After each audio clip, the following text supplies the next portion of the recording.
来看台中南屯行中道呢，有一个姓名的查甫人，伊伫咧文心南路附近，先用这自翕钩啊含这机啊来攻击到其他民众，落尾有2个人因为安尼死来受伤。警方赶到现场了后呢，也把这位秘伫咧餐厅便所姓名的查甫人抓出来，也因为伊的情绪不稳定，警察介护就医，这犯案动机佫需要调查。 警方伫餐厅的便所发现一个姓名的查甫人秘伫内底，随甲押出来逮捕。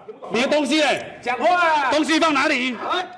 警方是真惊心，因为这个嫌犯会讲攻击。2日中昼迄卡道，伊去文心南5路的一间加油站，甲一个民众问路，不过2个人煞起冤家，嫌犯就举自翕棒，甲对方攻击，双方全起骹动手，造成对方目睭受伤。了后，这个嫌犯离开现场，走去一个建筑工地。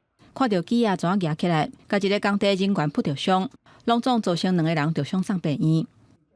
马路上也有打，这边也有打，这边先吵架，吵一吵就去那边打架。第一次进来我这里的时候，是手上只有自拍棒。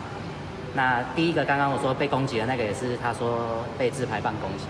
啊，第2次从我们这边跑过去，我就看到他手上有锯子，啊，这时候我也跑出去。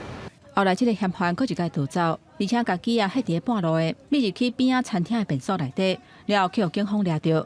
因为这个嫌犯情绪无稳定，警方嘛甲伊介护送病院。这个伫行路共攻击的事件，嘛互在地民众是感觉真紧张。嫌犯是从文心南路的新富发建设那边一直砍过来。本案部分伤者已对孟贤提出伤害等告诉，待自毙孟贤警询后，依法移送侦办。警方表示。 加在这2个受伤的人伤势无啥要紧，不过会甲这个甲因攻击姓名的查甫人提告，也若伊犯案的动机，警方当地厘清当中，目前专案向强制罪、甲伤害罪罪嫌来侦办。记者综合报道。